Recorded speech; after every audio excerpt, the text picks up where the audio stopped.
픽 시작해보도록 하겠습니다. 네, 오늘의 미주픽. 안녕하세요. 진행을 맡은 신어울입니다. 안녕하세요. 김호경입니다. 월요일 활기차게 미주픽과 함께 시작을 해보도록 하겠습니다. 이번 주는 빅테크 실적부터 시작을 해서 정상회담까지 정말 굵직한 이벤트들이 많이 모여 있는데요. 이 굵직한 이벤트들이 주는 또 변동성이 있습니다. 그래서 이럴 때 좀 어떻게 대처를 하면 좋을지, 어떻게 저희가 준비를 하면 좋을지 오늘도 조준기 연구원님과 함께 하도록 하겠습니다. 어서 오세요. 반갑습니다. 안녕하세요. 네, 오늘도 어김없이 네. 영앤스마트 조준기 연구원님과 할 건데 그쵸. 본인이 영을 좀 떼고 싶으신지 그래요? 왜요? 반팔 차림이 좀 힘들다고. 그럼 저에게 주세요. 저는 언제든지 영을 끝까지 오래오래 하고 싶은데. 영 계속 하셔야 돼요. 맞아요. 패널 중에 제일 영. 지금 그리고 영을 탐내는 분이 한 분 계세요. 아, 그래요? 네, 네. 그래서 영 오래오래 맡아주셔야 돼요. 그러면은 아까 말씀드렸던 거 철회하겠습니다. 네. 영 계속해서 네. 미주픽의 영앤스마트 담당해 주시는 걸로 알겠습니다. 네, 영앤스마트 네. 조준기 연구원님과 함께 슈퍼위크를 앞두고 네. 어떤 투자자의 마음을 가져야 될지 아니면 변동성 국면에서 어떤 식으로 대응을 해야 할지 네. 상세히 알아보도록 하겠습니다. 옥 반장님, 네. 오늘 이제 슈퍼위크의 첫 그렇죠. 영업일인데요. 우리 선물 시장 어떻게 시작을 하고 있는지. 이러니까 초록불일 수도 있고 빨간색일 불일 수도 있을 것 맞아요. 같은데 예측은 안 되지만 그쵸? 일단 시작하는 게 중요할 것 같아요. 그러니까요. 한번 짚어봐 주세요. 한번 볼까요? 무슨 네. 색일까요? 오, 시작 좋네요. 아니, 네. 나스닥 1.27%나 상승을 하면서요. 25,833포인트 머물러 있고요. 네, 그리고 상승폭 이 정도 처음 보는 것 그쵸? 같은데요. 되게 큰 네. 상승폭이에요. 아주 슈퍼위크답게 좀 상승을 큰 폭을 보이고 있습니다. 네. S&P는 0.86% 상승을 하면서 6,885포인트 유지를 하고 있네요. 네, 상당한 네. 상승폭이라서 그쵸. 이 흐름을 끌고 가는 것이 중요할 것 같은데요. 사실 오늘은 네. 굵직한 M7의 실적은 아직 나오지가 않고 있고 네. 예상에 머물 수밖에 없는 상황이기 때문에 이 투자자들의 수급과 트럼프발 변동성 요인에 있어서 아무래도 그 매크로 이슈가 좀 더 중요하지 않을까라고 생각이 됩니다. 그쵸. 그리고 트럼프 대통령이 원래 미국 장에 맞춰서 막 많은 말을 하는데 네. 지금 아시아에 와 있어서 그쵸. 물론 그분이 주무실 것 같지는 않습니다만은 변동성이 어떤 식으로 네. 개장 이후에 영향을 미칠지도 우리가 한번 체크해 볼 필요가 그쵸. 있겠네요. 네, 저희 한국에 오면 또 미주픽도 볼 수도 있는 거 아닌가요?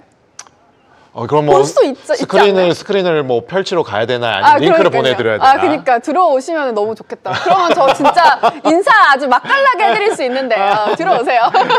요즘에 그 트럼프 대통령을 맞추는 게 있대요. 그래요? 오늘 말레이시아 정상회담을 하러 비행기에서 내렸을 때 네. 오랜만에 그 YMCA 송에 맞춰서 춤추는 거 있잖아요. YMCA 이거요? 그걸 하면서 그 레드카펫에서 춤을 췄다고 하더라고요. 그래요? 네, 그래서 그걸 조금 사운드를 빵빵하게 준비해야 돼요. 빵빵하게. 네. 저는 언제든지 YMCA 곡을 라이브로 불러드릴 수 있으니까 얼마든지 오시면 오시기만 한다면 옥반장님 라이브? 뭔들 못하겠습니까? 춤도 춰줄 수 있습니다. 네, 아마도 옥 반장님이 그렇게 하시면은 우리 네. 옥둥이 분들도 같이 그러니까요. 진짜 맞아요. 열창을 하시지 않을까 네, 함께 싶은데 해주시지 않을까. 그 마음을 어떠신지 네. 우리 옥둥이 분들 주말 잘 보내셨는지 네. 그리고 한 주 시작하면서 인사 나누고 싶네요. 네, 만나보도록 하겠습니다. 옥둥이분들 주말 잘 보내셨나요? 모두들 옥하고요. 오늘 월요일도 활기차게 미주픽과 함께 시작을 해보도록 하겠습니다.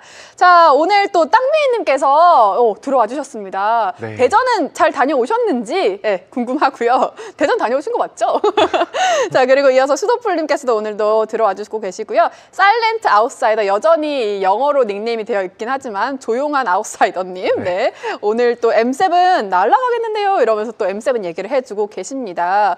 그리고 또 계속해서 항상 보이는 우리 가족분들 또 덴버 이야기님께서도 들어와주고 계십니다. 오늘도 어김없이 이렇게 핑크색 손을 날려주고 계시네요. 오늘도 1시간 여러분들과 함께 꽉꽉 채워가 보도록 하겠습니다. 네, 옥동이 분들과 함께 오늘 그리고 이번 주를 시작해 보도록 하겠습니다. 네. 많은 의견 남겨주시면은 저희가 시적절한 그리고 유익한 답변 드리도록 하겠습니다. 그렇습니다. 네. 자, 그럼 본격적으로 첫 번째 이슈픽 만나볼까요? 네, 첫 번째 이슈픽입니다. 빅테크 실적과 AI 네. 투자 관련된 부분입니다. 네.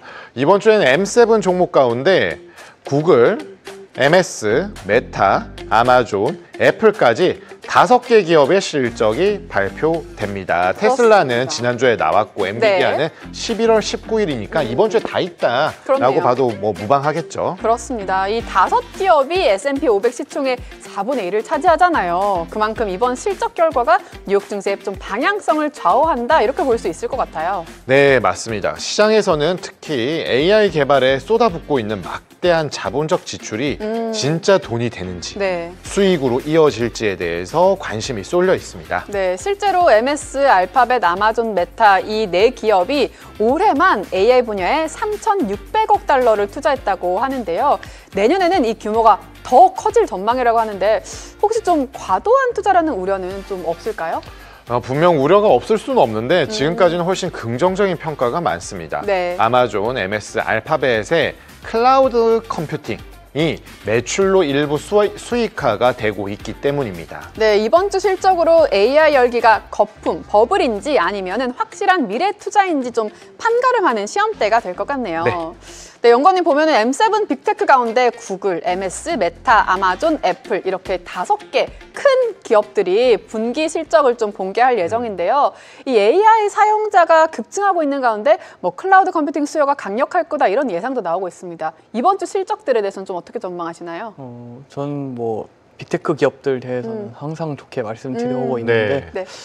이번에도 좋게 말씀을 네. 드리고 싶고요. 일단 5개 기업뿐만 아니라 사실 이번 주에는 엔비디아 GTC라고 행사가 또 따로 그렇죠. 있죠. 그래서 어떻게 보면 엔비디아 실적은 안 나오지만 어쨌든 젠슨 왕이 수요일 날 새벽에 기조연설 직접 하거든요. 하고 한국 놀러오는 하고 거예요? 이제 한국 한국에 오잖아요. 에이펙 하러 오신 거예요. 경주에도 가고 지금 소식통에 의하면 네. 강남에 호텔을 예약을 강남 그럼 네. 서울에도 온다는 거잖아요. 네, 오. 거기 아마도 삼성전자 아하. 가까우니까 강남을 잡은 게 아닐까 그렇구나. 네, 생각이 되고요. 네. 네, 그리고 테슬라는 이제 다음 주에 주주총회가 있습니다. 그래서 일단 이번 주 같은 경우에는 어쨌든 이 CEO나 이 회사 직접 소통한다는 측면에서 사실 GTC를 하나의 실적 발표라고 보셔도 될 것 같아요. 무방하죠. 네, 그렇게 네. 생각하면은 이번 주에 테슬라 빼고 실적 발표를 다 한다고 보셔도 될 것 같고 네. 당연히 중요할 수밖에 없는데 네. 결국 계속 이제 낙관적인 이야기들을 아마 이번에도 할 것 같고 결국 뭐 캐펙스도 올릴 거고 이런 식으로 가게 된다면은 어쨌든 사실 뭐 가격 같은 경우에는 사실 최근에 추세가 계속 좋았기 때문에 이게 뭐 어떻게 반응이 나올지는 잘 사실 아무도 예측할 수가 없겠죠. 네. 일단 뭐 세론이 나올 수도 있는데 그거는 사실 그냥 일시적인 거에 불과할 수밖에 없습니다. 네. 그래서 뭐 예를 들어서 세론이 나와요. 근데 그러면은 그게 그냥 가격이 많이 올라서 차익 실현이 나온 건지 아니면 업황이 이번이 정점을 찍고 내려올 거라고 생각을 해서 파는 건지는 구별해서 봐야 될 것 같고요. 후자가 아니라면 사실 크게 걱정할 필요는 없겠다. 이 정도 말씀은 충분히 드릴 수 있을 것 같습니다. 이번에도 가이던스 아마 올릴 거라고 생각을 하고 네. 있고요. 그렇게 된다면은 이제 다음 달에 엔비디아 실적 나오면서 또 가이던스가 또 후행적으로 더 오를 수도 있다라고 네. 생각을 하면은 계속 좋은 얘기가 돌고 어차피 유동성은 계속 풀리고 있고 네. 하면 사실 조정이 나와도 크게 걱정할 필요가 없을 거거든요. 그러면 더 담으면서 사실 비중을 올리는 기회로 삼아야 되지 않나 생각을 하고 있습니다. 그렇군요. 그러니까 우리가 궁금한 거는 네. AI 크게 의심 안 하잖아요. 그렇죠. 다 잘 갈 것 같아요. 네. 근데 지금 투자가 어마무시해서 올해만 이 MS 알파벳 아마존 메타 옥반장님 말씀하신 AI 3,600억 달러 투자했다고 하고 맞아요.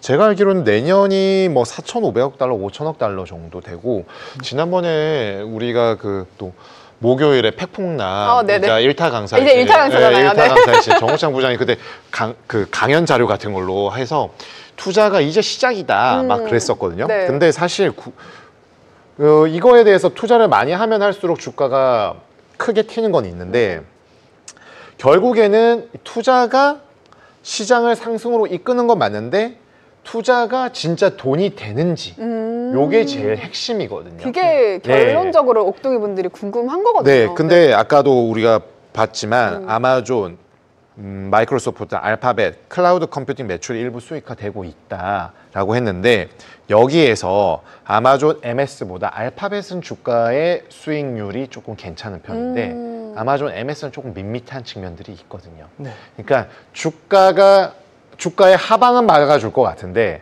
이 캐펙스가 일단 돈이 확실히 되는지 그리고 주가가 어디서 더 크게 튈지 이게 제일 궁금해요. 그러니까 결국에 네. 이쪽에 투자를 할 거잖아요.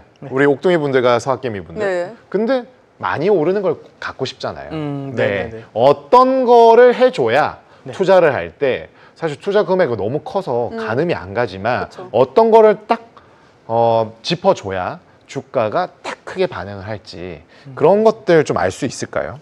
사실 지금 같은 국면에서는 실적 발표하면서 얘기하는 거는 크게 차별성 나타나기가 힘들어요. 네. 그 기업들 간에서. 아, 어차피 얘기하는 게 뭘까요? 우리 투자하고 투자하고 몇 년 있다가 네. 돈 많이 벌 거예요. 그리고 네. 지금 캐시플로우 안정적으로 나온다. 그래서 장기적으로 바라보고 그걸 기반으로 이런 투자하겠다. 네. 그리고 가이던스 올릴 거고 다 같이 그러겠죠? 네. 추정치도 올릴 거고. 네. 차이가 있을까요? 기업들 간에? 그 로직은 똑같을 것 같아요. 딱히 없죠. 네. 그래서 오히려 최근에 실적 발표 전에 나왔던 뭐 예를 들어서 구글 같은 경우에는 크롬 반독점 안 팔아도 된다. 아 맞아. 그게 주가의 네. 반등 포인트. 차라리 네. 그런 식으로 나오는 게 사실 주가의 상방을 뚫어주는 데는 훨씬 더 영향이 지금은 사실은 크고요. 네. 그래서 이번 실적 발표를 가지고 이제 좀 베팅을 적극적으로 해서 사실 알파를 엄청나게 낼 수 있을까에는 약간 의문이 있긴 합니다만은 그게 그렇지 못한다 하더라도 크게 잃느냐 하면 사실 그건 아니고요. 말씀하신 것처럼 하방은 막힐 가능성이 높고요. 이게 업사이드가 크게 안 나와도 어쨌든 기존에 있던 스토리를 재확인하는 것만 해도 분명히 좀 수확이 있지 않나라고 생각을 그럼 하고 아까 말씀하신 대로 네. 뭐 가이던스 좋게 나오고 실적도 괜찮게 나와요. 그럼 오히려 세론이 나올 가능성도 있지만 네. 한 번 출렁이더라도 다시 우상향할 가능성이 더 높다라고 봐야 될지 네. 아니면 실적이 좋게 나오고 네. 향후 가이던스도 괜찮다 네. 했을 때는 그냥 보합, 강보합 정도에서 다시 기울기로 올라갈지 네. 지금 투자자분들이 하루하루에 정말 일희일비하거든요. 왜 내 거? 이 날아가는데 막 이러는 종목들이 막 네. 많이 생겨가지고. 맞아요. 네. 그거는 뭐 사실 기업마다 반응이 좀 다르게 나오긴 하겠지만 네. 기본적으로 최근에 많이 오른 구글 알파벳이 되겠죠 아무래도 그것 같은 경우에는 난이도가 상대적으로 좀 더 높을 수밖에 없고요. 네. 덜 오른 곳들 같은 경우에는 난이도가 상대적으로 낮다 이 정도는 뭐 확실히 말씀드릴 수 있을 것 같은데 문제점은 이제 시장 참여자들이 그걸 다 알고 있다는 거긴 하겠죠. 그래서 이번에 같은 경우에도 뭐 새로 나올 수야 있겠지만 크게 뭐 그거 갖고 걱정할 필요는 사실 별로 없을 것 같아요. 그러니까 주가의 등락은 있을 수 있지만 지금 메타가 시총이 1.9조에서 2조 달러고 제일 큰 애가 MS하고 애플이 약 4조 달러 조금 안 되는 3.9조 달러 정도 되는데 이 정도의 시총을 가진 애들이 막 이렇게 급등락하기가 쉽지 않은 상황에서 하방은 그래도 받쳐줄 수 있고 상방에 대한 트리거나 터닝 포인트는 실적 가이던스보다는 새로운 뉴스가 조금 네. 더 자극을 시켜줘야 된다 이렇게 해석이 됩니다. 그렇죠. 네. 네, 또 실적에서 또 눈에 띄는 게 또 대단히 투자가 좀 재차 확인되면은 이 빅테크 실적에서 11월 말에 또 엔비디아 실적 발표가 있잖아요. 여기 앞서서 좀 재진입 기회를 모색을 해야 할지 이 부분에 대해서는 좀 전략을 어떻게 가져가면 좋을까요? 요거 같은 경우에는 기본적으로 사실 이제는 사실 실적 잘 나오는 건 디폴트긴 하거든요. 사실 뭐 이게 서프라이즈가 나왔다 해서 반응이 거센 건 사실 이제는 거의 찾아보기 힘들어진 상황까지 왔고요. 그거보다는 이제 다음 분기 그리고 내년 가이던스를 어떻게 움직일 거냐에 대해 그거에 대해서 사실 반응이 더 센데 결국 빅테크가 이번에 실적 발표 좋게 하면서 추정치 올리고 뭐 가이던스 올리고 하면은 엔비디아도 이제 후행적으로 다시 올라갈 겁니다. 그러면은 추정치가 이미 올라간 상태에서 사실 실적 시즌 또 맞이하게 될 거고요. 그런 식으로 좀 흘러간다고 봐주시면 될 것 같습니다. 그래서 기본적으로 뭐 세론 나오는 거에 대해서는 우리가 뭐 사실 그 정도는 지금은 감내해야 될 정도의 좀 상황입니다. 그래서 사실 그런 것들을 어떻게 보면 감수하고서라도 시장에 계속 머물러야 된다고 생각을 하고 있고 어차피 차익 실현 나와도 네. 길게 끌고 갈 거 절대 아닙니다. 그래서 별로 걱정할 필요는 없겠고 네. 이제 문제점은 그냥 가격이 너무 올랐고 기대치가 너무 올랐고가 네. 사실 문제이지 업황 전체로 봤을 때 사실 이게 뭐 꺾일 거냐 하면 그렇게 생각하는 사람 사실 크게 많지는 않죠. 그렇죠. 네, 그렇게 되면 사실 요번에 실적 나오고 재진입하는 것도 괜찮은 선택이라고 생각합니다. 엔비디아가 지금 시총이 주가는 190달러인데 시총이 한 4.56조 달러 되더라고요. 네. 이렇게 어마무시한 큰 시총 덩어리가 떨어질 땐 있는데 떨어지더라도 되게 원상복구를 빨리 하더라고요. 회복 탄력성이 맞아요. 되게 좋은 것 같아요. 네. 맞아요. 그거는 이제 그만큼 투자자들의 엔비디아에 대한 신뢰 그리고 엔비디아의 이 OP 마진 이익을 낼 수 있는 창출 능력에 대한 굳건한 이런 신뢰와 로직이 같이 결부되어 있는 거 아닌가라고 생각이 되고 또한 최근에 이제 의사결정 구조에 있어서 탑다운식으로 확실한 리더십이 있는 기업들을 좀 선호하는 편이잖아요. 그런 것도 좀 없지 않아 있는 것 같은데 엔비디아가 더 끌고 가줘야 우리가 얘기했었던 뭐 MS, 알파벳, 뭐 메타 다 갈 수 있는 건가요? 아니면은 얘네들 다른 애들이 좀 더 치고 올라갈 수가 있을까요? 기본적으로 다 같이 가는 게 아마 그림이 제일 유력할 거라고 생각을 하고 있고 그 사이에서 뭐 튀는 것들은 있겠지만 그런 거는 실적 시즌을 거쳐서라기보다는 아까 말씀드린 것처럼 네. 개별적인 좀 예상치 못한 뉴스들 이런 것들 따라서 사실 움직이는 게 더 클 거라고 생각하고 아, 네네. 이번에 M7 중에서 그 일론 머스크도 오나요? 온다 했다가 최근에 주말 사이 뉴스는 본 것 같진 않거든요. 에이펙에 네. 일론 머스크는 아직까지 얘기. 네 젠슨하고는 확실히 네, 보여요. 맞아요. 일론 머스크는 뭐 초대를 안 하셨을 수도 있고 모르겠네요. 그거. 아, 트럼프 대통령하고 그래서 그런가? 그럴 수도 있겠네요. 둘 중에 한 명을 골라야 한다면 일단 당연히 트럼프 대통령이 아, 네, 그래서 이제 네. 그래서 좀 그런 부분이 아, 없지 않아 있을 수도 있겠네요. 성대하게 모셔야 됩니다. 네, 그렇죠, 그렇죠. 전반적으로 이제 뭐 큰 이제 뭐 엔비디아 포함해서 M7 또 포함해서 이제 실적에 있어서는 뭐 큰 변동성이라기보다는 그냥 이슈에 따라서 좀 더 움직임이 있을 수 있다 이렇게 말씀을 또 해주셨습니다. 네. 자, 네 이렇게 또 저희가 함께 살펴봤고요. 이어서 서약개미 매수 톱 20 종목들 저희가 바로 살펴보도록 할게요. 네, 먼저 1위부터 10위 보겠습니다. 아이온큐 여전히 1위 자리 굳건하게 지키고 있습니다. 네, 그리고, 아이온큐. 네, 아, 엄청납니다. 정말 양자. 그쵸. 네, 굳건하게 유지하고 있고요. 네. 그리고 또 지난주에 저희가 비욘드 미트 새롭게 바로 6위까지 올라왔다 이런 얘기 했는데 오늘은 또 2위까지 올라왔어요. 아, 어마무시한 이 매수세인데 아마 이제 꺾이지 않을까. 라고 생각을 합니다. 일단 이게 일주일치잖아요. 그쵸. 그러니까 지난주에 폭발적인 반응이 있었기 때문에 누적 순매수 금액이 네. 상당히 컸다. 이거를 우리가 좀 눈여겨봐야 되는데 그래도 이 비욘드 미트가 이렇게 투자자들의 마음을 훔친 그러니까요. 거는 정말 이거 어떻게 봐야 될지. 네. 네, 2위까지 주가의 올라올 줄은 급등락이 몰랐네요. 있었기 때문에 이 2위까지 이후의 행보가 더 궁금하다. 그러니까 앞으로가 좀 더 궁금해지는 비욘드 미트이고요. 그리고 또 순매수 또 10위권 안에 새롭게 올라온 종목들이 우리에게 좀 익숙한 종목들이죠. 테슬라, 넷플릭스가 있습니다. 네, 테슬라 이제 다시 이제 실적 발표 이후에 순매수 자금들이 좀 꾸준히 유입이 되고 있고 네. 지난주에 넷플릭스도 있었죠. 전반적으로 뭐 엎치락뒤치락하는 그 평가들이 왔다 갔다 했었지만 긍정적인 얘기들이 좀 더 많았다라고 볼 수가 있겠고 네. 결국에는 P와 Q에 있어서 더 확장 가능성이 높다.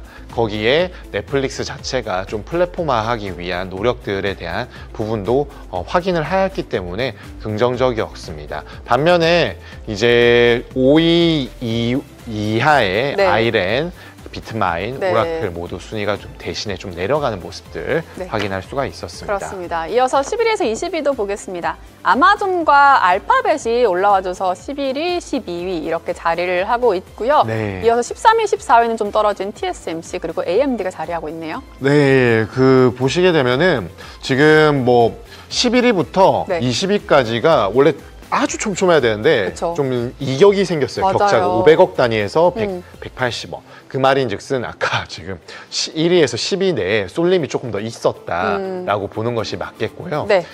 TSMC와 AMD는 그 이벤트에 대한 부분들이 계속 이어지고 있지만 조금 힘을 약화되면서 민감도가 좀 떨어진 것으로 봐야 되겠고 네. TSMC는 우리가 지난주에 되게 많이 다루었잖아요. 그쵸. 폭발적인 부분들은 아니지만 꾸준히 유입되고 있다라는 네. 점에 방점을 찍어야 되겠습니다. 그렇습니다. 네, 알파벳과 아마존은 이제 전반적으로 클라우드에 관련된 부분들이 조금 최근에 이슈, 그러니까 투자자들의 시선을 조금 끌어당기는 힘들이 있기 때문에 거기에서 유입이 되는데 11위, 12위가 500억, 400억대 좀 그쵸. 크죠. 네. 그리고 또 새로 올라온 종목들도 있어요. 조비, 스노우플레이크, 세틀로직, 그리고 브로드컴, 팔란티어 이렇게 좀 새롭게 20위권 안에 올라왔습니다. 네, 조비는 또 어느샌가 다시 20위 내로 들어왔고요. 맞아요. 스노우플레이크는 8월, 9월에 조금 이슈가 되다가 잠시 사라졌었는데요. 다시 투자자들의 이목을 끌기 시작했고요. 네. 세틀로직은 공모 IPO가 되면서 위성통신 서비스를 제공하는 종목인데요. 지금 네. 주가는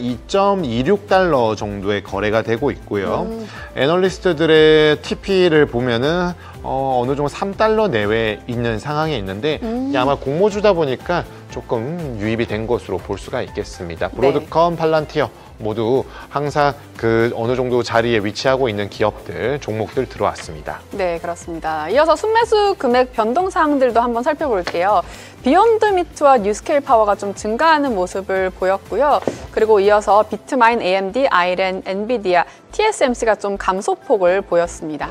네, 비욘드 미트 주가가 어마무시하게 급등을 했다가 다시 급락을 했는데 그러한 부분들이 비욘드 미트의 그 순매수 금액의 변동폭을 아주 극대화시켰다라고 볼 수가 있겠고 또한 이제 전력 기기에 관련된 부분, 전력의 그 AI 전력에 대한 부분들이 뉴스케일 파워에 좀 이목이 집중이 되면서 9월 달에는 오클로였는데 지금 10월 달에는 뉴스케일 파워가 좀 끌고 가고 있는 모양새를 나타내고 있다라고 네. 볼 수가 있겠습니다. 네, 그렇습니다. 이어서 매수 매도 종목들도 살펴볼게요.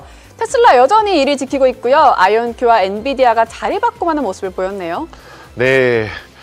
사실 아이온큐가 지금 네. 순매수 금액 1위잖아요. 그쵸. 엔비디아는 또 순매수에 한 자리 내려왔고요. 네. 그러면서 이제 그 아이온큐에 대한 거래량이 좀 늘어났다라고 보면 좋겠고 그럼에도 불구하고 테슬라가 아까 순매수에 다시 순위 재진입했잖아요. 네.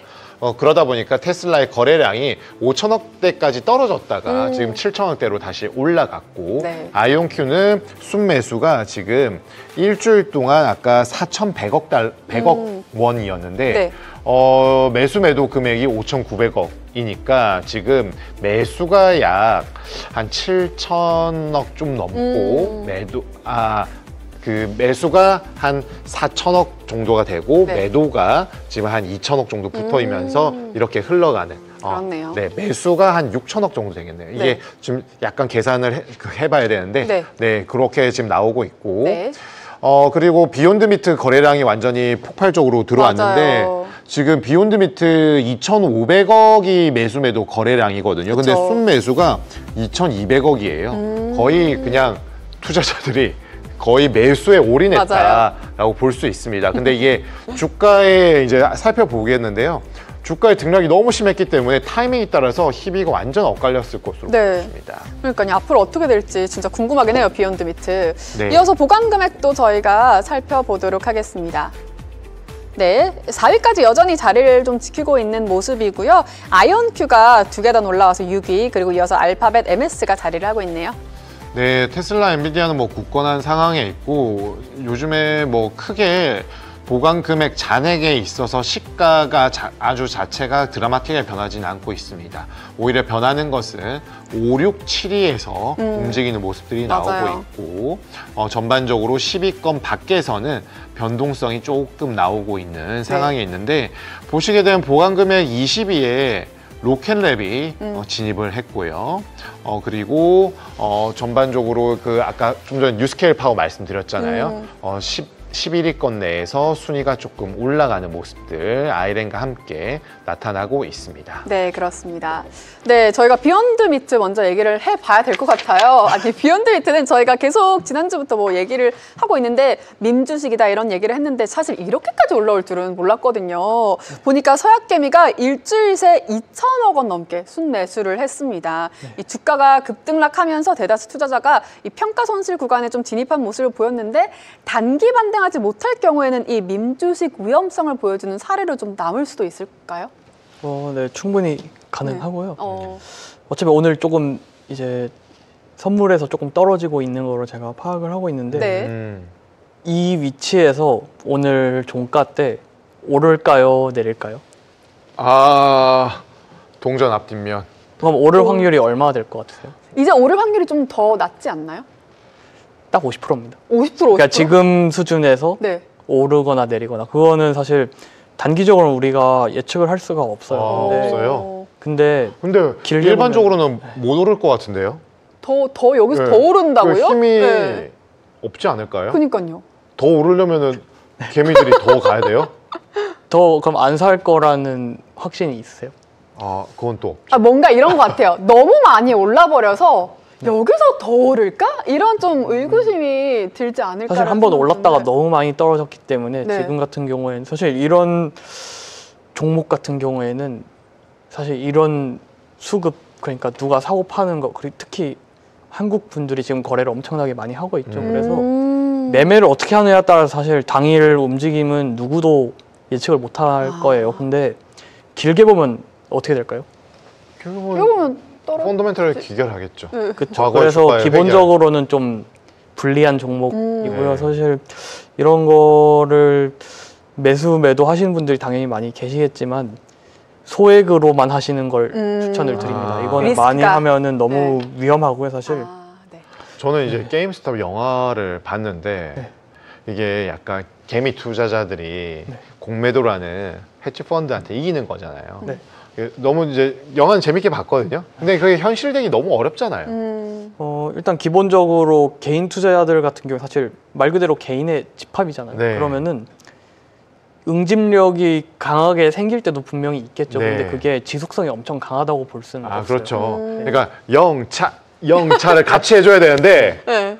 영차 하다가 쓱 난 빠질래 네. 하는 사람들이 엄청 많을 거 아니에요. 밧줄을 탁 놔버리는 네. 거죠. 보통 그런 경우가 사실 많고요. 그래서 사실 보통 그래서 이게 사실 쇼스퀴즈를 노리고 들어가잖아요. 네. 그러니까 숏이 많이 걸려 있는 곳들을 개인 투자자들이 집단 공격을 해서 그런 것들을 청산시키면서 가격이 올라가고 그 다음에 가만히 있지가 않는다는 거죠. 언젠가는 그들도 나갈 생각을 하면서 사실 완전 아, 눈치 그렇죠. 싸움이에요, 이거. 네, 그래서 보통 이게 끝이 안 좋은 이유가 그렇게 된다고 봐주시면 될 것 같고 어쨌든 보통 펀더멘털이 좋은 종목에 애초에 그렇게 안 합니다. 왜 그러냐면은 펀더멘털이 좋은데 숏이 많이 걸려 있을 수가 사실 공매도가 그렇죠. 그쵸. 네. 보통 안 좋은 곳에 집중돼 있는데 그걸 가지고 단기적으로 좀 수익을 내려 하는 목적이 강하고요. 그리고 이 종목 같은 경우에 더 안 좋아하는 이유는 부채가 엄청나게 많아요. 그러니까 매년 매 분기 적자를 계속 내니까 그거를 충당을 하려고 해서 아, 이게 아직 수익화가 안 네, 됐어요. 네, 저는 이거 팬데믹 전에 이 종목 들었는데 네.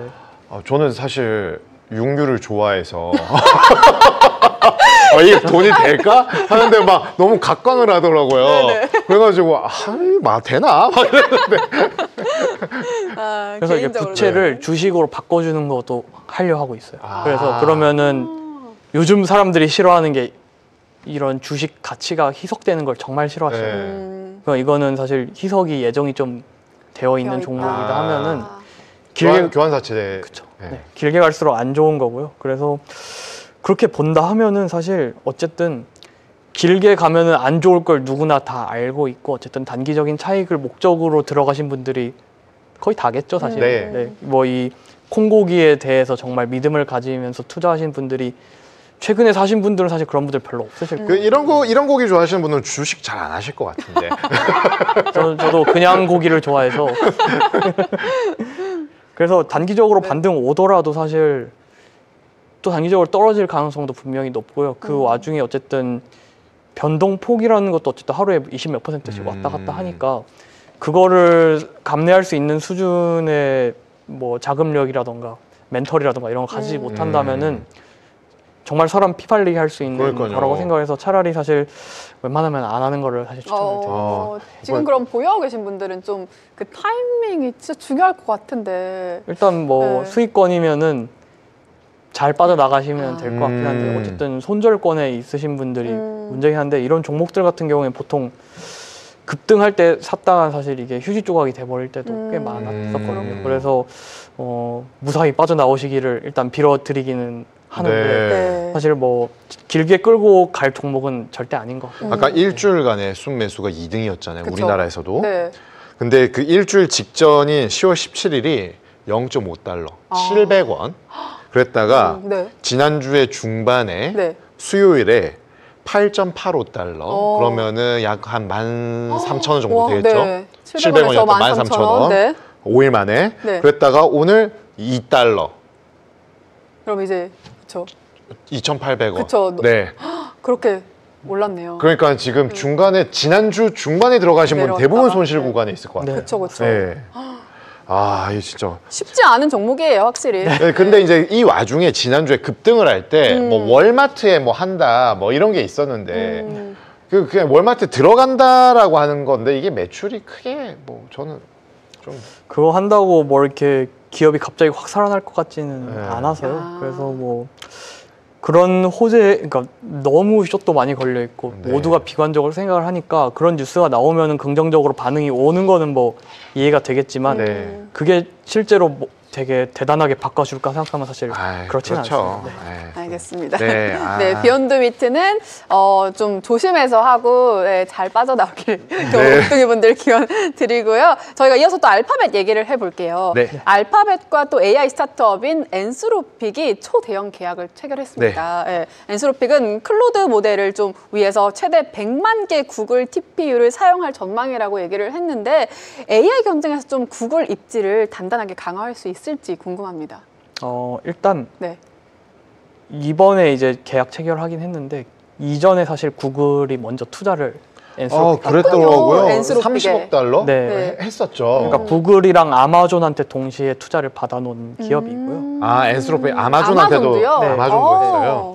그래서 네. 기존에 사실 말씀드려 왔던 내용들 이제 조금 리뷰를 해보면은 MS 쪽은 챗GPT랑 애저 합쳐서 하고 네. 구글은 둘 다 자기가 갖고 있죠. 네. 제미나이도 있고 클라우드도 갖고 있고. 그쵸. 그 다음에 아마존이 이제 AWS에다가 이 엔스로픽이나 이런 걸 이제 얹어서 네. 했는데 구글 같은 경우에는 그래서 뭐 자체적으로 다 할 수 있다는 게 좋긴 한데 외연 확장은 안 되고 있었다 하면은 이제 외연 확장이 조금 더 되는 쪽으로 그림이 이렇게 좀 바뀌었다라고 보시면 될 것 같고요.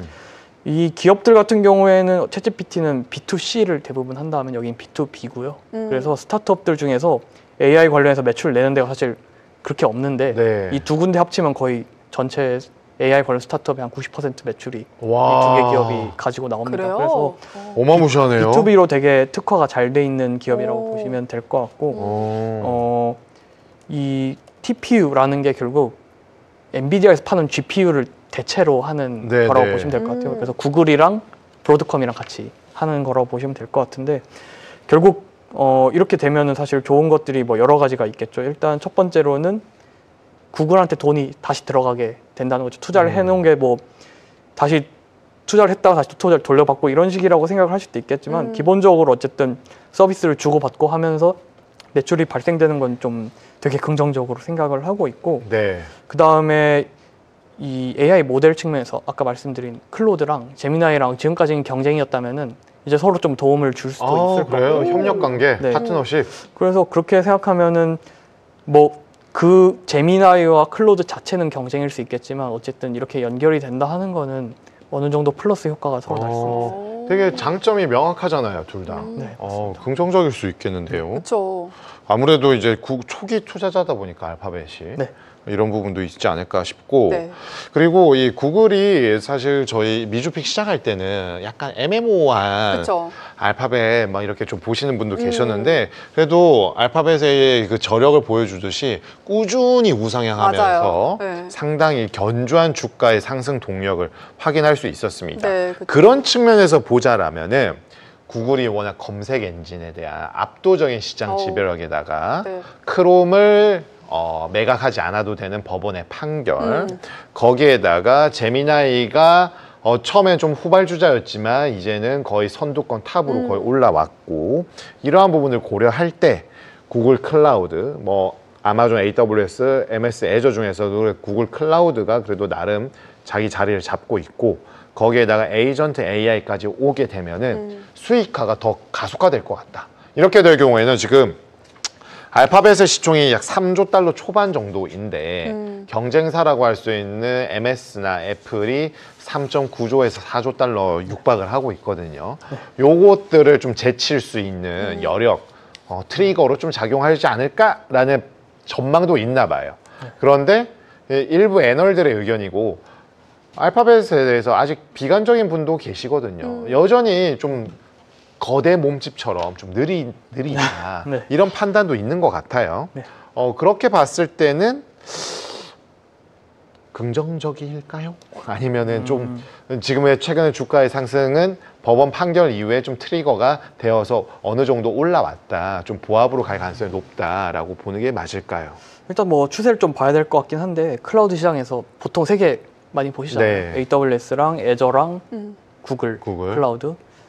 그 중에 이제 마켓 쉐어 측면에서 네. 1등이 AWS, AWS 맞죠? 그다음에 네. 2등이 애저고 3등이 구글 클라우드인데 아, 그래. 애저가 더 높아요? 애저가 더 높습니다. 오. 애저가 한 어. 20% 정도 되고 AWS가 한 30%. 어. 그리고 구글 클라우드가 한 10% 초반대거든요. 네. 근데 이게 지금은 그 위치긴 한데 아까 팀장님 말씀 주신 그런 내용들이 좀 잘 되면서 어쨌든 그 TPU 이런 거 쓴다는 게 어쨌든 구글 클라우드 쓴다는 걸 똑같이 보시면 될 네. 것 같아요. 그러면은 마켓 쉐어가 얼마나 뺏어올 수 있을까 측면에서는 오히려 어쨌든 밑에서 출발하긴 하지만 뺏어오면서 마켓 쉐어 올라간다 하면은 업사이드는 더 크게 열릴 수가 있을 것 같고 AI 에이전트나 이런 것들도 어떻게 잘 되는지가 어쨌든 증명을 해야 될 것 네. 같긴 하지만 저는 계속 구글을 좀 이 알파벳 좋게 말씀드린 이유가 결국 검색 엔진을 가지고 있고 너무 데이터가 많잖아요. 너무 압도적이죠. 네, 그런 것로 학습이 잘 되게 되면은 그래서 저는 이제 챗GPT보다 사실 제미나이를 더 많이 쓰는 게 좀 이제 GIGO 기고라고 하는 게 네. garbage in, garbage out이라고 들어보셨을 것 같은데 네. 학습을 하는 데이터가 사실 별로면은 나오는 것도 별로일 수밖에 네. 없고요. 그래서 제일 괜찮은 걸 가지고 학습을 하는 애들이 뭘까 생각해서 저는 좀 구글을 계속 좀 좋게 생각을 하고 있고요. 물론 사실 클라우드 가지고 돈 버는 비중이 얘네가 크진 않아요. 네. 여기는 검색 광고가 한 거의 50~60%가 다 매출이 거기서 나오고 이제 유튜브 구독 이런 거가 한 10% 정도 그리고 클라우드 한 10% 초반대밖에 안 나옵니다. 그래서 사실 엄청나게 쉐어가 크진 않지만 사실 그거는 아마존도 똑같아요. 거기도 전자상거래가 제일 크고요. 그래서 이쪽에서 얼마나 성장할 수 네네. 있는지가 사실 중요하긴 할 것 같고요. 네. 그리고 말씀 주신 것처럼 크롬이나 이런 것들은 어쨌든 일단 리스크가 아예 해소가 이미 되어 있는 상황이기 때문에 네. 그렇게 걱정은 딱히 안 하셔도 될 것 같아요. 클라우드가 뭔가 압도적이진 않지만 이 검색 엔진이 너무나도 압도적으로 또 1인자를 차지하고 있기 때문에 앞으로는 좀 그 학습 데이터나 이런 거에 비해서 성장 가능성이 있다 이렇게 또 말씀해 주셨습니다. 네. 그러면 그 연장선상에서 클라우드의 1등 기업인 아마존 한번 볼까요? 네, 아마존 보겠습니다. 키뱅크는 아마존 AI 스토리가 저평가다. 그래서 TP를 $300로 올렸습니다. 지금 아마존 주가가 어제가 얼마였냐면요. 네. 그 아마존이 $228였거든요. 그러면은 진짜 230에서 70, 한 25% 정도 더 오를 수 있다라고 보고 있는데 가능할까요? 뭐 길게 보면은 안 될 거 절대 없고요. 어쨌든 이게 눈에 잘 안 띄는 문제가 분명히 있어요. 어쨌든 챗GPT는 아마존이 $300가 되면 시총이 3.1~2조 달러까지 올라가게 됩니다. 네.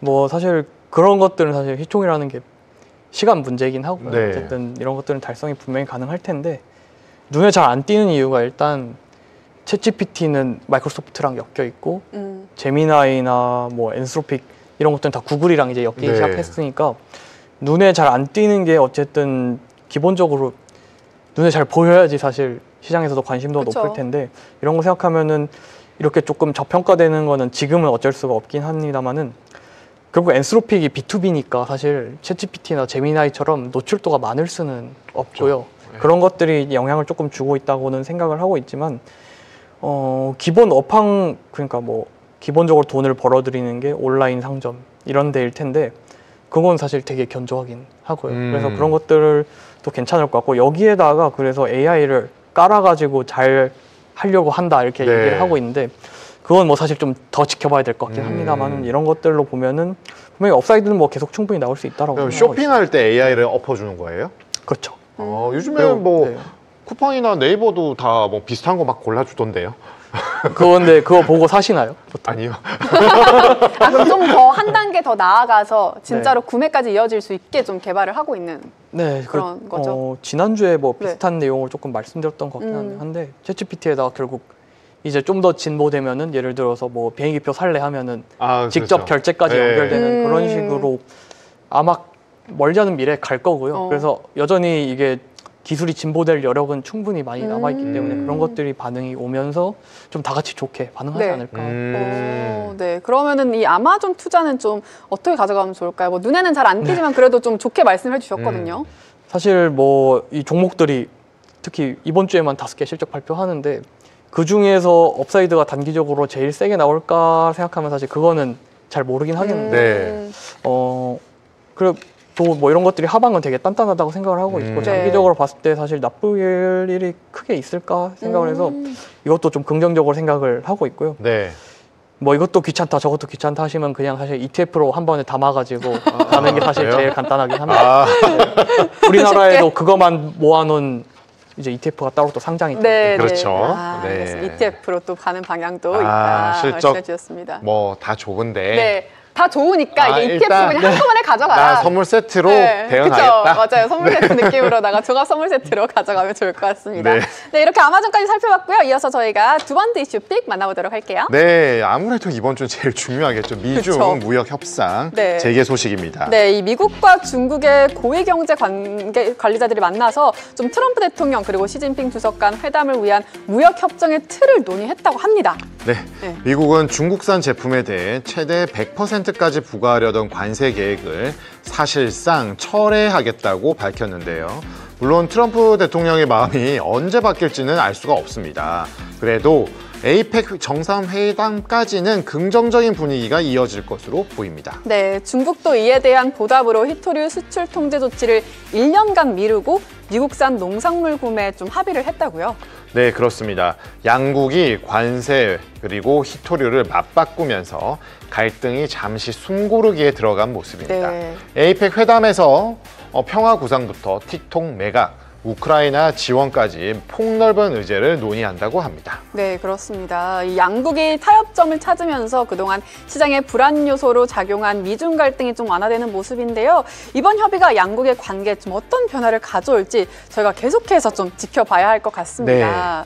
네, 또 사다사익님께서 가자 트럼프 행님이라고 또 이렇게 말씀을 해주고 계신데 이 양국이 예비 합의에 도달하긴 했지만 저희가 매번 얘기하지만 이 트럼프는 예측 불가능하다. 만날 때까지 아니 만나고 나서까지도 긴장을 늦출 수 없다. 이런 얘기를 계속하고 있거든요. 만나서 만약에 네. 책상 치고 일어나면 어떡해요? 그러니까요. 저희가 매번 얘기하잖아요. 이게 아무리 뭐 협의된다, 만난다라고 네. 해도 만나서 무슨 일이 일어날지, 만나고 나서 또 어떤 발언을 할지 이런 거는 너무 예측을 할 수가 없기 때문에 긴장을 늦출 수가 없는데 그래서 더욱더 이 트럼프와 시진핑이 잘 만나서 최종 합의에 좀 잘 도달을 해야 될 것 같은데요. 그렇게 푸틴을 네. 초대하고 막 그러니까요. 좋은 말 해주고 막 하다가 이제는 푸틴에 대해서 막 디스하잖아요. 그러니까요. 이게 이게 수가 없어요. 어디로 튈지 모르는 네. 분위기 때문에 이 트럼프 또 일기 정부랑 좀 비교를 해보면은 이 미국의 협상력을 떨어뜨리려는 중국의 전략이 좀 성과를 내고 있다. 이런 좀 얘기도 나오고 있거든요. 어떻게 보시나요?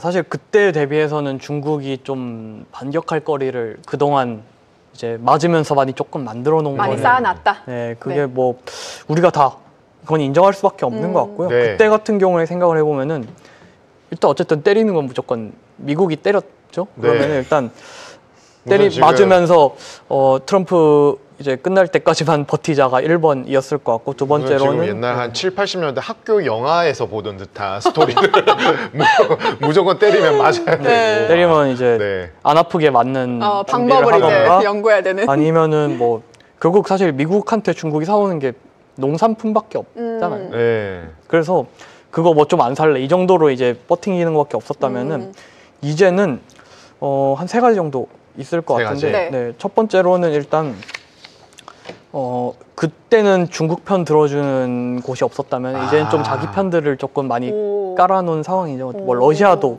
당연히 있을 거고. 브릭스 중에 브라질, 네. 러시아, 인도 다 중국 편이던데요? 인도는 좀 왔다 갔다 하긴 하지만 인도는 맞아 브로맨스인데 브로맨스인데 살짝 왔다 갔다 네, 하는. 왔다 갔다 하면서 그냥 브라질과 그러면 러시아는 아무튼 인도랑 중국이 막 싸우다가도 또 트럼프가 막 뭐라 하면은 안 싸우고 막 그러더라고요. 네, 기본적으로 어쨌든 반서방의 느낌이 살짝 음. 나는 것 같긴 하고요. 그게 첫 번째일 것 같고 두 번째로는 어쨌든 특히 히토류 히토류.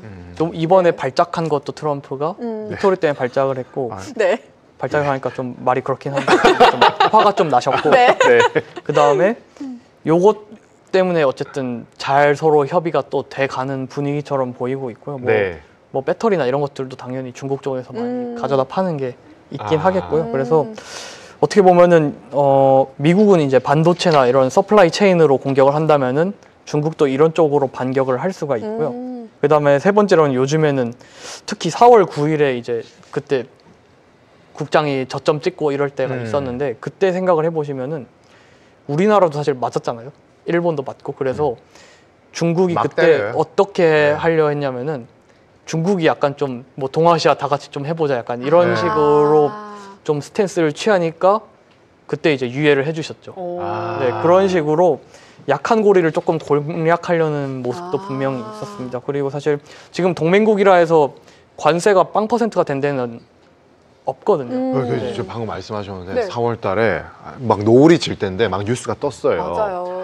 뭐 중국한테 뭐 100 몇 프로 뭐 한다니까 우리도 한 100 몇 프로 뭐 그러니까요. 130% 140 막 얘기했거든요. 맞아요. 근데 이 얘기를 들으면 이게 무슨 뭐 만화도 아니고 영화도 아니고 하는데 이 얘기를 하는 나라는 중국밖에 없어요. 그쵸. 한국하고 일본은 아무 말 안 해. 그냥 조용히 있었죠. 그때는 뭐 사실 수련회 때 점수 내기 하는 것처럼 네. 관세가 올라갔는데 아 맞아. 뭐 당분간은 그런 건 보기 힘들 것 같고요. 어쨌든 지금 좀 화해 무드로 간다. 그리고 네. 이게 유지가 된다 하면은 사실 단기적으로는 크게 걱정은 딱히 안 하셔도 될 거라고 생각을 하고 있습니다. 어쨌든 계속 이제 치고 받으면서 자기가 원하는 거 얻어 가려고 하는 싸움이고요. 이런 네. 것들이 뭐 누가 원사이드하게 일방적으로 유리한 거 다 가져가는 건 아마 없을 것 같고 네. 적당히 협의하는 선에서 이번에는 일단락 되지 않을까 생각하고 있습니다. 그러면은 이제 시간이 얼마 안 남았는데 네. 딱 두 가지만 더 물어볼게요. 일단 미중은 지금 얘기하셨고 뭐 진일보 하니까 뭐 적당한데 이 세 가지 브릭스가 대표되는 이제 동맹국들이 생겼고 히토류 있고 지금 아시아 뭐 그렇죠. 통합. 약한 부분 공략하기. 네, 네. 약한 고리 이러 있는데 이거 지켜보는데 일단 지금 우리 에이펙도 정상회담도 있지만 지금 반도체 관련해서 젠슨왕도 오고 CATL 회장도 오고 하는 전반적으로 이게 이 AI를 필두로 한 뭐 2차 전지나 새로운 이 기술에 대한 협력체까지 아니어도 우리 뭔가 만나서 공론의 장이 펼쳐지는 것 같은데 이러면서 같이 일은 해야 되지만 우리는 미국을 쫓아가야 되기도 하고 중국이 따라오는 것도 막아야 되잖아요. 우리 지금 국장이 되게 좋잖아요. 여기에서 만약 중국하고 기술 격차가 뭐 창신 메모리 뭐 이런 데는 지금 1년 반에서 1년 정도로 기술 격차가 좁혀졌다. 이런 얘기하고 있거든요.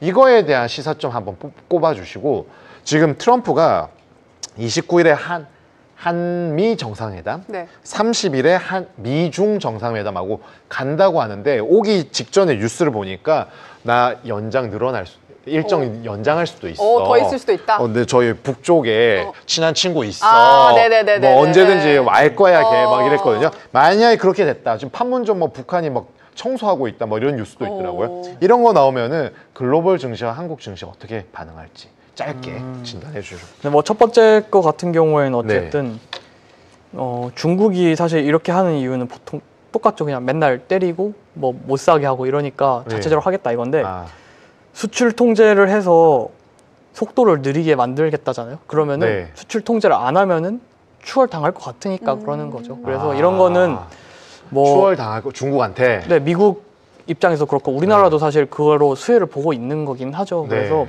안 막으면 추월 당한다. 근데 만약에 자체적으로 이걸 만들어 버리면은 뭐 막을 게 없잖아요. 그래서 그런 걸 이제 한다고 보시면 될 것 같고. 근데 이게 몇 년 안에 될까 생각하면 사실 그거는 잘 모르겠어요. 왜냐면은 어쨌든 지금 뭐 닉스나 이런 것들이랑 이 초격차가 어쨌든 발생했다고 네. 많이들 얘기를 하니까 기본적으로 지금 할 수 있는 건 보통 사람들이 얘기하는 게 저사양 내수용이라 하면은 정말 하이엔드까지 가려면 시간이 많이 필요할 텐데 네. 그거를 이제 화웨이가 이제 받아준다 하니까 그러면 서로 경험치를 쌓으면서 향후 먼 미래에는 될 수는 있겠죠. 항상 경계는 해야 되네요, 이거를. 네, 경계는 네. 무조건 해야 되고 이거는 네. 앞으로도 계속 이렇게 갈 겁니다. 네.